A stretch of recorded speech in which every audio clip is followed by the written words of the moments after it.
I'm Gene Ward, and I have the honor of representing this area.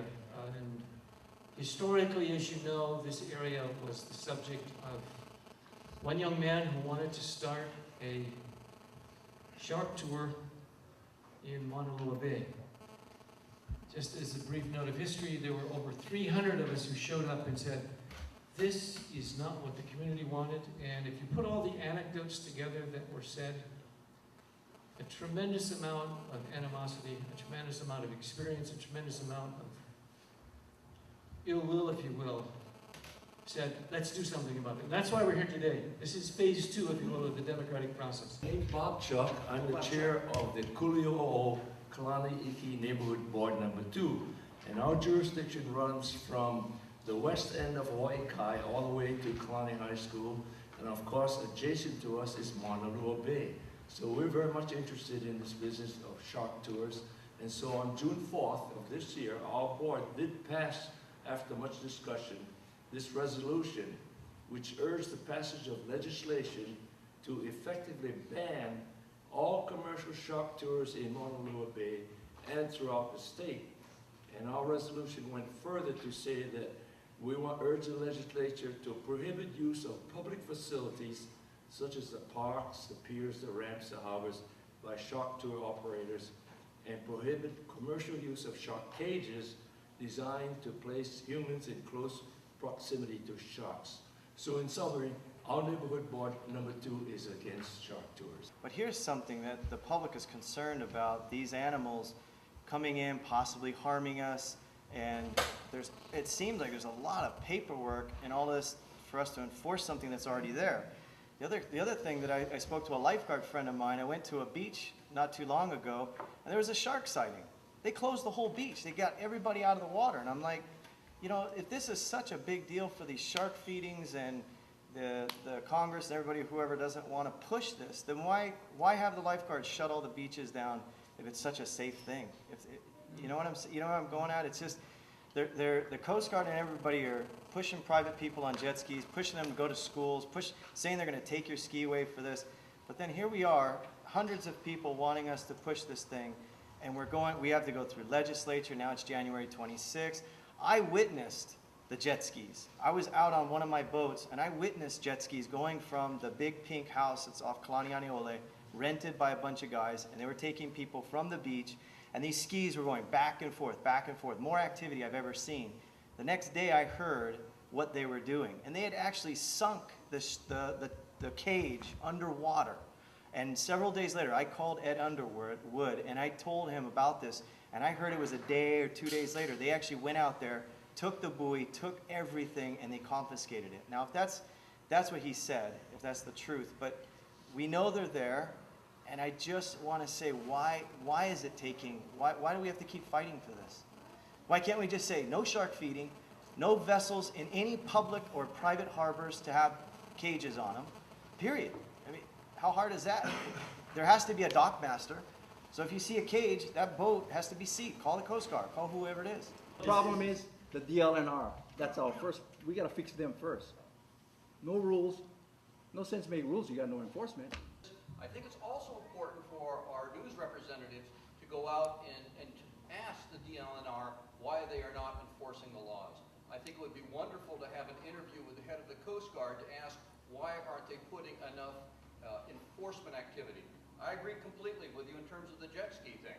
Obviously there's a safety issue, but we have to balance it out. So I think we're going to achieve success if we raise the awareness in the community and with our leaders. Really the critical question is this the type of business that we want in Hawaii, period?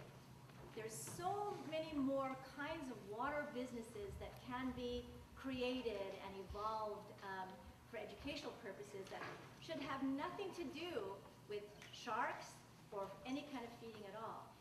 What the DLNR has told us at that hearing that we had at the Capitol, and NOAA and also the Coast Guard, is that the burden of proof on demonstrating that illegal feeding has been happening is on the person who witnesses it. And then they have to make a report to NOAA, and then NOAA has to go to the legal department, and it's a very arduous process.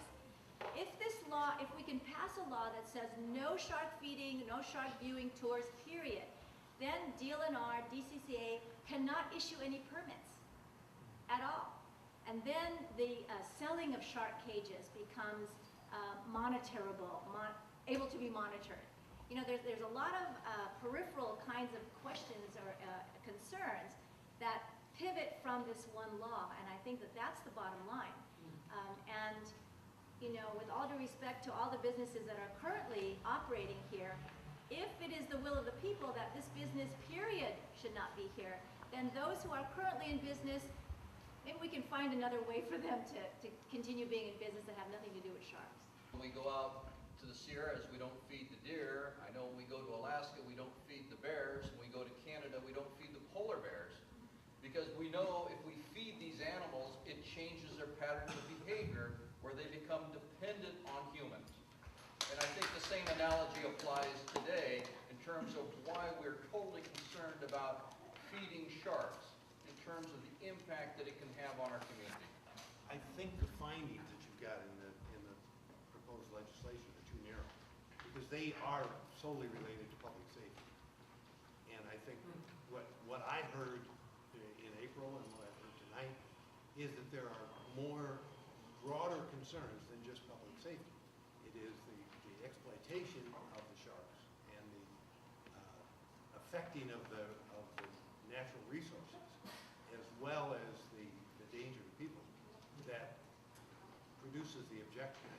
In addition, of course, you've got the fact that it's plainly illegal.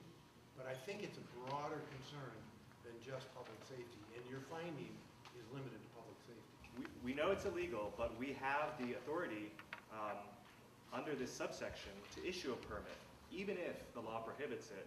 And I just wanted to make sure that Section 187A6 has, you know, specific guidelines on whether or not they can exercise this almost blank check authority to issue permits to operators within their own discretion. It's clear and plain and simple. People who live in Wanalua Bay do not want any sharks in the area. We have keiki, we have people swimming, we have people canoeing, we have all this stuff. We don't need to worry about the fin following us. Even if they're there or they're not there, we don't want to think about it.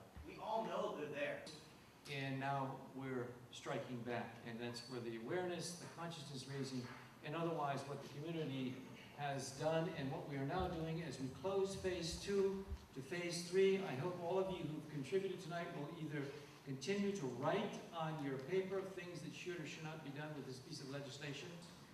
And for all of you, thank you for making Hawaii Kai a better place, a safer place. And remember, this is not a fight that we have picked, but it's an issue that is no longer a community issue. It's an Oahu-wide and a statewide issue, and quite frankly, by the market, I think it's an international issue that we have not heard the last from. And I hope we have heard the last from you. Thank you for your participation. Good night and aloha.